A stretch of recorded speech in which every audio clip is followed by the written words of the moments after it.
సంఘం ఒక పవిత్రురాలైన కన్యకగా ఉండాలని ప్రదానం చేశాను. క్రీస్తుకు, ఒక్కడే పురుషుడైన క్రీస్తుకు నేను ప్రదానం చేశాను. కానీ సర్పము అంటే సాతానుడు కుయుక్తి చేత అవ్వమ్మను మోసపరిచి క్రీస్తు ఎడల ఉన్న సరళత నుండి, పవిత్రత నుండి ఎక్కడ మిమ్మల్ని దూరం చేస్తాడో.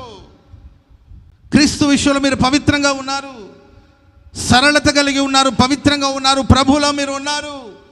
ఎక్కడ పాడు చేస్తాడో, దేవునికి మీకు మధ్యలో ఉన్న బంధాన్ని ఎక్కడ చెడగొడతాడో, దేవునికి ఎక్కడ మిమ్మల్ని దూరం చేస్తాడో, సేవకు నిన్ను ఎక్కడ దూరం చేస్తాడో, భక్తి మార్గం నుండి నేను ఎలా తీసుకుని వెళ్ళిపోతాడో, తొలగిస్తాడో అని నేను భయపడుతున్నాను అన్నాడు దైవజనుడైన పౌలు గారు. దేవుని ప్రియులారా, సాతాను యొక్క ఉద్దేశం ఏంటంటే నువ్వు క్రీస్తుకు దూరం అయిపోవాలి, దేవునికి దూరం అయిపోవాలి, వాక్యానికి దూరం అయిపోవాలి, సహవాసానికి దూరం అయిపోవాలి, ప్రార్థన బలిపీఠాలు పడద్రోయబడాలి, సిలువకు నువ్వు శత్రువుగా మారాలి. ఇదే అతని ఆలోచన. దీని గురించే ఆయన ప్రయత్నాలు చేస్తూ ఉంటాడు, పోరాడుతూ ఉంటాడు. అదే సాతానుగాడి యొక్క ఉద్దేశం. ప్రతి విశ్వాసి పట్ల, ప్రతి సేవకుని పట్ల ఎలాగైనా వీడిని పడగొట్టాలి, ఎలాగైనా ఈయన క్రీస్తు ప్రేమకు దూరంగా తీసుకెళ్ళిపోవాలి, ఎలాగైనా వెలుగుకు దూరంగా ఇతన్ని తీసుకెళ్ళిపోవాలన్నది సాతాను యొక్క ఆలోచన. దేవుని బిడ్డలారా, పరిశుద్ధ గ్రంథంలో మనం సృష్టి కార్యక్రమాన్ని ఆలోచించినప్పుడు సమస్త విధమైన చెట్లు, వృక్షాలు, విత్తనాలు ఇచ్చే పలు విధమైన వృక్షాలు, వాటన్నిటినీ సృష్టించబడాలి అని దేవుడు అనుకున్నప్పుడు ఎవరికి ఆజ్ఞాపించాడు? మొలిపించాలి అని ఎవరికి ఆజ్ఞాపించాడు? గడ్డిని మొలిపించు, విత్తనాలు ఇచ్చే వృక్షాలని, ఫలాలు ఇచ్చే వృక్షాలని, భూమి మొలిపించు అని అంటే వెంటనే భూమి దేవుని ఆజ్ఞకు లోపడి వాటన్నిటిని మొలిపించింది. అందుకే మీరు చూడండి, భూమి లేకుండా చెట్లు లేవు. చెట్లు నరికేసామనుకోండి, భూమికి వేరుగా తీసామనుకోండి చెట్లని, ఆ చెట్లు ఏమైపోతుంది? ఎండిపోతాయి. గడ్డి కోసి పక్కన పడేసామనుకోండి, అవి ఏమైపోతుంది? వాడిపోతుంది, ఎండిపోతుంది. ఎందుకంటే భూమి లేకపోతే వృక్షాలు లేవు, భూమి లేకపోతే చెట్లు లేవు. భూమి మీదే ఆధారపడి ఉంటుంది, భూమి దానికి ఆధారం. నేల లేకపోతే, మన్ను లేకపోతే వృక్షాలు ఎదగడానికి, పెరగడానికి అవకాశం లేనే లేదు. దాని మీద ఆధారపడి ఉంటాయి. ఆ రెండు ఒకదాని ఒకటి విడిచిపెట్టి ఉండలేని పరిస్థితి. తప్పనిసరి ప్రతి చెట్లు, ప్రతి వృక్షాలు భూమి మీద ఆధారపడి బ్రతకాలని దేవుడు భూమికి ఆజ్ఞాపిస్తే భూమి మొలిపించింది. సో భూమి మీదే ఆధారపడి ఈ భూమి మీద ఉన్న వృక్షాలు, చెట్లు, గడ్డి అవన్నీ మొలుస్తూ ఉంటుంది. వాటి మీద ఆధారపడి అవి బ్రతుకుతాయి. ఆ తర్వాత సముద్రాన్ని చూసి అంటాడు, సముద్రమా, సమస్త విధమైన జలచరాలు నీలో ఏర్పడాలి అని దేవుడు ఆజ్ఞాపిస్తే సముద్రం నుండి సమస్త చేపలు కానీ ఎక్సెట్రా అవన్నీ కూడా ఆ సముద్రం నుండి ఆ సముద్రం యొక్క జలచరాలన్నీ సృష్టించబడినట్లు లేఖనాల్లో మనం చూస్తాం. అందుకే నీళ్ల నుండి చేపలు బయటకు వస్తే బతుకుతుందా? బతకదు. ఎందుకంటే అవి బతకాలంటే నీళ్లలోనే ఉండాలి.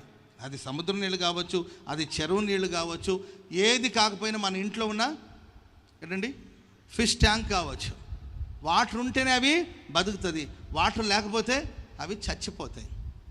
చెట్లకేమో భూమి కావాలి, చేపలకేమో నీరు కావాలి.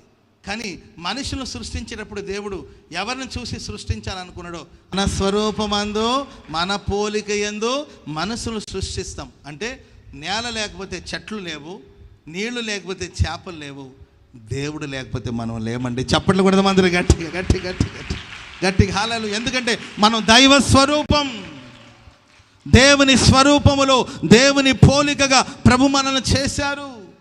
ఆయన త్రిత్వమై ఉన్నారు, త్రియేక దేవుడు ఆయన. అందుకే మనల్ని ప్రాణ, ఆత్మ, శరీరముగా ప్రభు చేశారు. జనరల్గా మీరు చూడండి, ప్రాణ, ఆత్మ, శరీరం అంటాము. కొంతమంది శరీరము, ప్రాణము, ఆత్మ అంటుంటారు. కానీ దేవుని సంకల్పం ముందు ఆత్మ, రెండవదిగా ప్రాణం, మూడవదిగానే శరీరం. స్తోత్రం చెప్పండి అందరు గట్టిగా, చెప్పాలి గట్టిగా. హల్లెలూయా, హల్లెలూయా. ముందు ఆత్మ, ఆ ఆత్మ దేవునితో సహవాసం కలిగి ఉండాలి. కాబట్టి దేవుని బిడ్డలారా, మన భౌతికమైన కార్యాలకు, భూ సంబంధమైన కార్యాలకి మనం ఎక్కువగా శరీరానికి ప్రాధాన్యతనిస్తాం. సాతానుగాడు చేసిన కార్యాలు అవి. సాతాను మానవుని జీవితంలో జరపడి తినకూడదని చెప్పిన వృక్ష ఫలాలు తినేటట్లు ప్రేరేపించి అన్ని గందరగోళం చేసేసి, ఒకప్పుడు ఆత్మ చేత ప్రాణం కానీ శరీరం కానీ నడిపించబడుతూ ఉండేది. ఆత్మ ఏది బోధిస్తుంది అది ప్రాణంలోనికి, ఆ ప్రాణం శరీరంలోనికి నడిపిస్తూ ఉండేవి. కానీ సాతానుగాడు ఎలాగైనా ఆ ఆత్మ దేవునికి దూరం అయిపోవాలి, మనిషి దేవునికి దూరం అయిపోవాలి అనే ఉద్దేశంతో ఏదైనా తోట నుండి ఆయన ప్రయత్నిస్తూనే ఉన్నాడు. ఇది సాతాను యొక్క ఉద్దేశం. కాబట్టి మన జీవితంలో అపవాది ఉద్దేశాలు కాదు కదా, పరిపూర్ణంగా దేవుని యొక్క ఉద్దేశం నెరవేర్చబడునుగాక, దేవుని యొక్క ఉద్దేశం నెరవేర్చబడునుగాక. అందుకే మనం ఆత్మానుసారముగా మనం నడుచుకోవాలి. హల్లెలూయా, హల్లెలూయా. ఆత్మానుసారముగా మనం నడుచుకోవాలని వాక్యం సెలవిస్తుంది. దేవుని విడిచిపోవాలి మనం. ఈరోజు సాతాను యొక్క సర్వ ప్రయత్నాలు ఏంటంటే, నీవు దేవునికి దూరం అవ్వాలి, చర్చికి రాకుండా ఉండాలి, ప్రార్థన చేయకుండా ఉండాలి. ప్రార్థన అంటేనే చాలు ఒక గుంపు లేస్తుంది అనమాట. ప్రార్థన చేసుకుందాం అన్నాం అనుకోండి, ఒక గుంపు లేచి బ్యాగులు వేసుకొని బయలుదేరి వెళ్తూ ఉంటారు. నాకు విచిత్రం అనిపిస్తుంది, ఇంత చక్కగా విన్నారు ఇప్పటివరకు. ఒక 5 నిమిషాలు ప్రార్థన అంటే చాలు బ్యాగ్ తగిలించుకొని వెళ్ళిపోతుంటారు. ప్రేయర్ అనే మాట వస్తే చాలు ప్రార్థన చేయనీరు. బాప్తిజాలు తీసుకోండి అని అన్నాం అనుకోండి, వెంటనే అప్పుడే ఏదో ఒక అర్జెంట్ పని వస్తుంది. ఆరాధనకు బయలుదేరుతున్నాను అనుకోండి, అప్పుడే ఏదో ఒక పని వస్తుంది. సాతాను కూడా ఎలా, నీవు దేవునికి దగ్గర అవుతున్నావు అనుకుంటే చాలు దాంట్లో నేను బిజీ చేస్తాడు. వాక్యం విని మారు మనసు పొంది ఇక భక్తిగా బతుకుదామని నీవు అనుకుంటున్నావా, అప్పుడే ఏదో ఒక సమస్యను తీసుకొస్తాడు. ఎలాగైనా నీవు దేవుడిని దూషించాలి. నీ దేవుడు ఏం చేశాడని రెచ్చగొడతా ఉంటాడు. చాలా జాగ్రత్తగా ఉండాలి. ఎలాగైనా నీవు దేవుడిని దూషించాలి, ఎలాగైనా ఆయన్ని నీవు దూషించాలి. దానికోసం ఏమైనా చేస్తాడు ఆయన. తన పిల్లల్ని చంపాడు, యోబు పిల్లల్ని చంపాడు.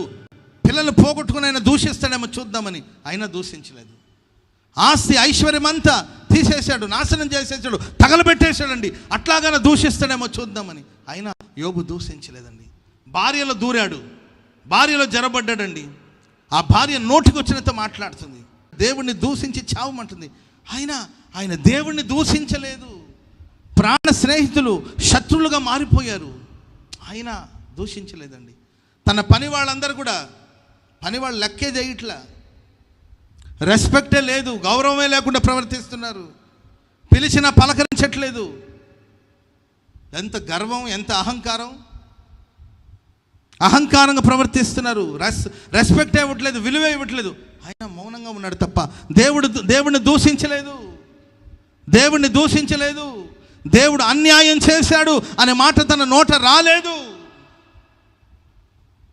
యుక్తమైన వాటిని పలికాడు తప్ప దేవుడు నాకు అన్యాయం చేశాడు, దేవుడు నాకు కీడు చేశాడన్న మాట నోట రాలేదండి.